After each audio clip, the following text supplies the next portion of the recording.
guys, Dr. Matt and Dr. Monica here for another REV Jam Sesh, and today we're going to be talking about the health of our children. This is obviously something very near and dear to Monica and I because we have two kids of our own, and if we rewind several years ago, we went through chiropractic school, we opened up our practice, we thought for sure we were going to be working with a lot of families and kids with our neurointegration process, but you guys that have been in our office know that it's kind of a serene and zen feel in our office, and kids were pretty loud in the beginning. And so it's not that we told people not to bring their kids, it was just one of those things where we focused more on adults and going through the process of integration. Or they would bring their children and they realized they were loud and it took away from felt, their process, yeah. And so that's why didn't happen. So for 7+ years, we saw a smaller percentage of kids, and all of a sudden, kids have been coming in booming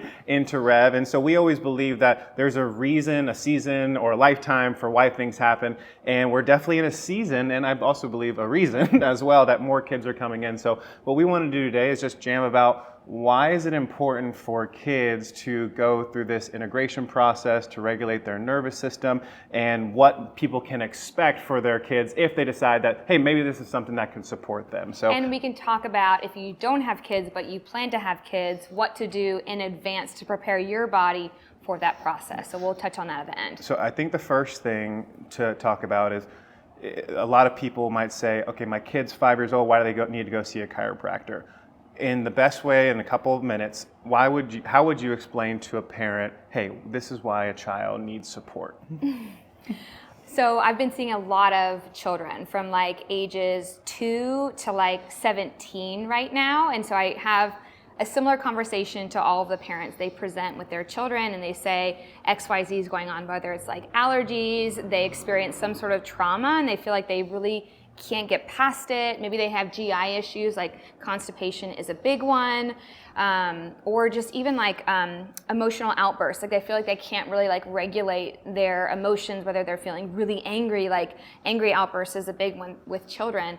But a lot of times if you think about children, they're basically tiny versions of you. So a lot of adults present to REV and they've had decades of things that they haven't processed. And when we don't process certain experiences, it imprints in our nervous system and then thus becomes this pattern that we're running today.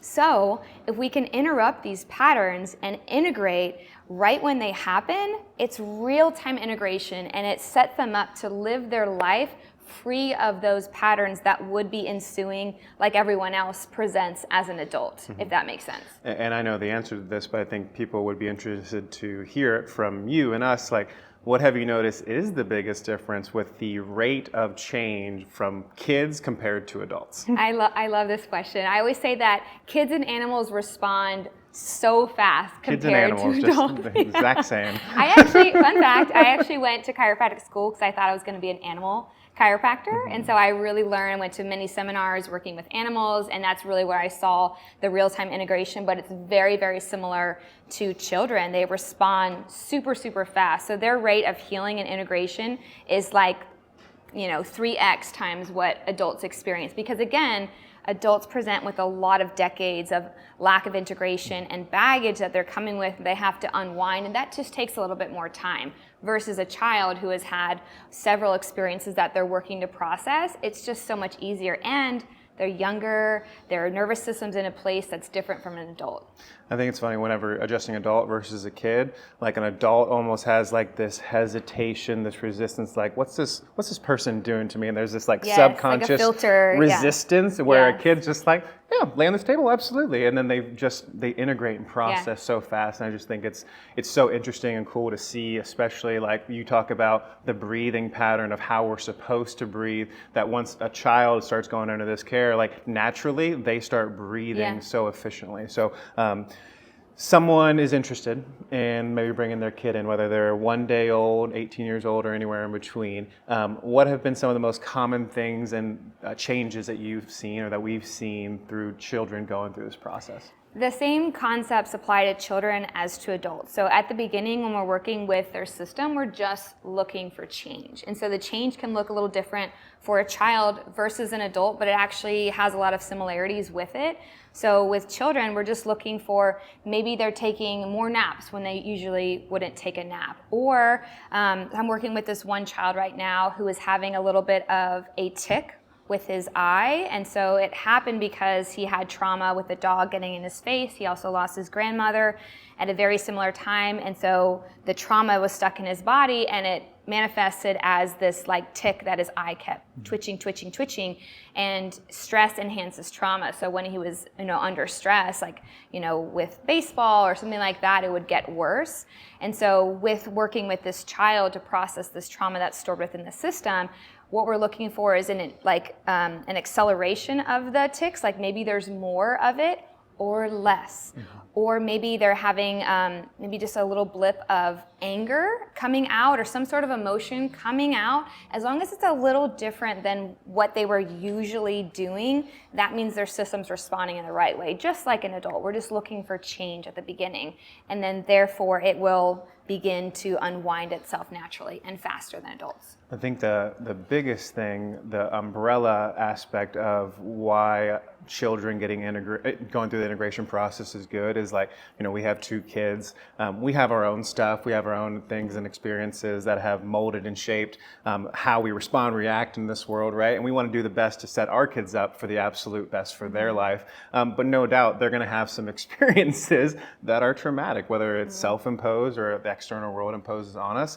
And so I just always think about the importance of taking care of it as a young child, recent from when it just happened, versus where a lot of people have things that happened when they were kids or teenagers. They don't necessarily deal with it and process. And how often do we see it? It shows up later in their life. So really tuning in to like, hey, just because they're a kid doesn't mean that they're not going through experience as well, and helping them integrate and process real time. And I know we've learned the first 7 years specifically, kids are just sponges. They're in this theta brain state, so they're just taking in all sorts of information. And if we're not supporting them through the integration process, not just through here, but other things that we can do, that's probably going to show up later in their life.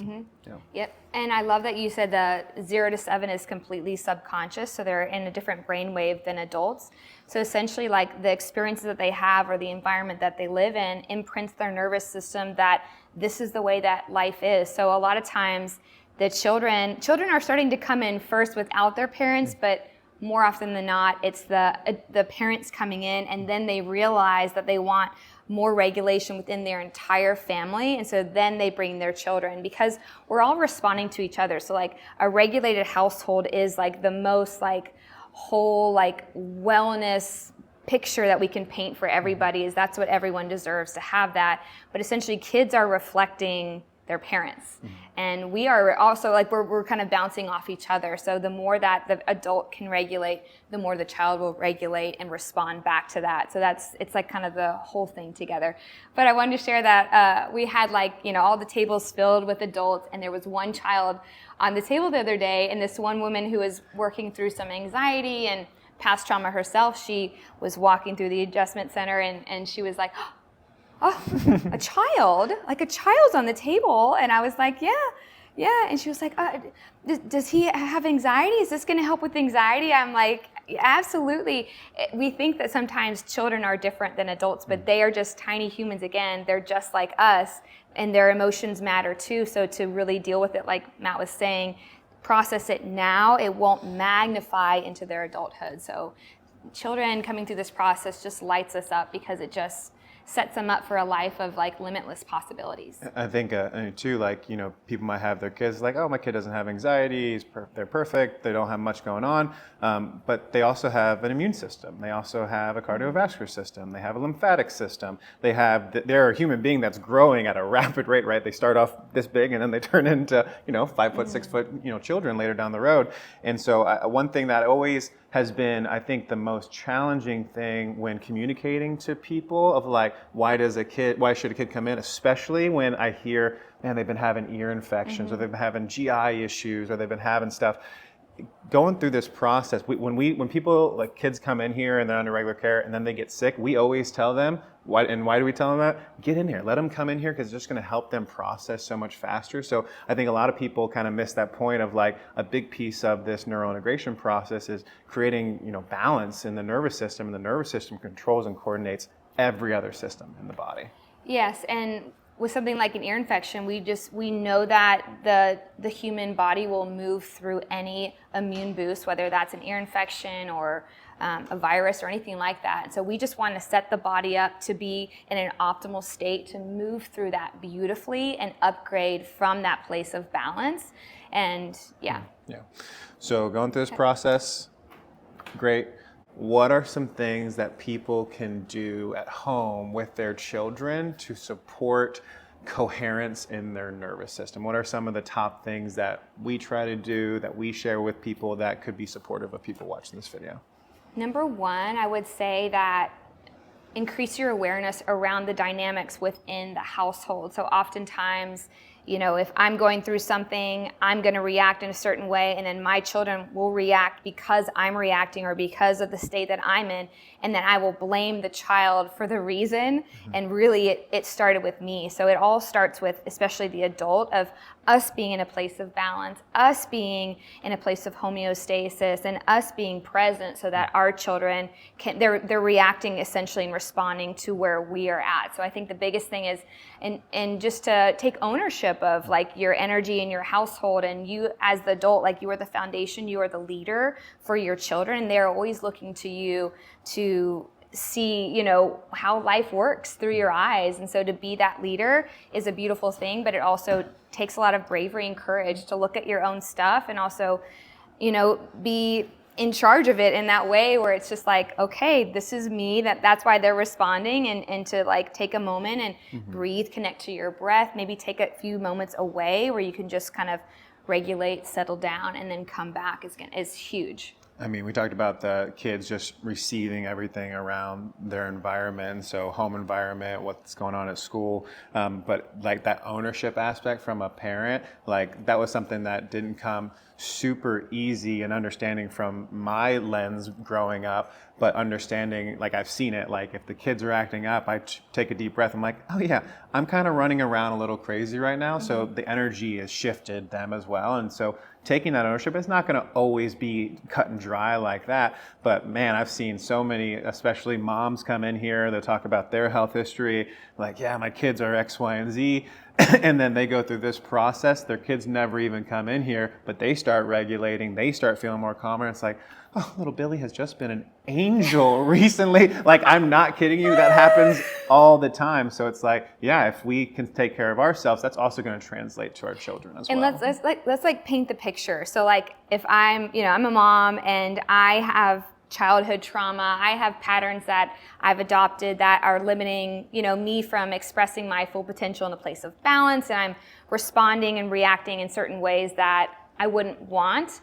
Those are things that I'm processing from my past, and I'm basically passing it down to my children and making them respond to that. So I need to heal myself, and if the child can really process and integrate through their childhood, it heals the whole family. So like really I see this as like the adults healing themselves, but if we can start from like before conception, balancing that nervous system, because the nervous system creates the baby's nervous system. So for really the mom to be, and the dad's a part of it too. Don't forget about us over here. Yeah, whatever, both parties involved to begin regulating together. But then through pregnancy, it's like allowing the body to do exactly what it's supposed to do from a place of trust and beauty, and allowing that baby to develop perfectly as they should.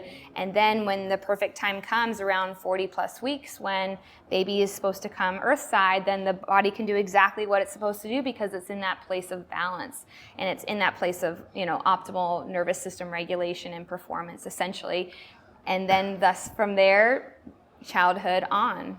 And I think the last piece I'll share when it comes to everything that you just spoke about, you're hearing this information now, maybe you've heard in the past before, maybe it's brand new to you, maybe you don't have kids yet and you're thinking about having kids, whether it's in a year or 10 years from now. Awesome, you get to do the work now. Maybe you have 2, 3, 4, 5 kids. Maybe you have adult kids, right? So we can a lot of times hear this. Grandkids. Grandkids. Perfect example, right? We can hear this and be like, oh man, I really screwed up my kids. Like I really did a bad job. But that's not the reality, right? The reality is you've had a life experience, your kids are having a life experience, and in this moment you get to choose, I want to do things differently. And it is beautiful, whether it is a 21-year-old who's about to have a child that goes on this journey and then they have a beautiful experience and there's awareness there, or the 63-year-old grandmother that does have grandchildren and then start shifting and changing, and then they get to have a better relationship, not only with their grandkids, but even mending and healing relationships with their sons and daughters and mothers and fathers because they're taking ownership for it. Yeah. Perfect timing, and it was worth the wait. Yeah. Another question I feel like you might be thinking if you have young children is, my kids are crazy. Like they're never going to come into REV and be able to do that. And here's something to keep in mind is that a lot of times children come in and they actually acclimate to the environment here. So we've seen that time and time again, that they come in, maybe they're a little bit loud. That's okay. We're going to keep them at the front. And if they're young enough, we can adjust them at the front. I love our process because we can adjust, work with people's systems on the tables and the chairs when they're playing with the little toys up front, whatever it may be, we can make it work. But oftentimes they begin regulating and they acclimate to the environment here, and they can make their way back to the tables if and when they're ready. We try to be as adaptable as we can. It's all about adaptability. I think we do a pretty good job of that. It's amazing how there are some 3-year-olds that are on the table, and there are some 5-year-olds, 6-year-olds that are like, hey, I'll be up there and hang out. We can adjust them that way. So we try to be as adaptable as we can. So in a nutshell, we see children, and it's extremely beneficial to their wellness, but also the entire family's wellness, and using this as exactly that, like just wellness, like. Yeah. Well, we hope you guys enjoyed this conversation, this jam sesh. If you found value in it, please like, please subscribe. If you have any questions or anything you want to share, please comment below, and we will see you on the next one.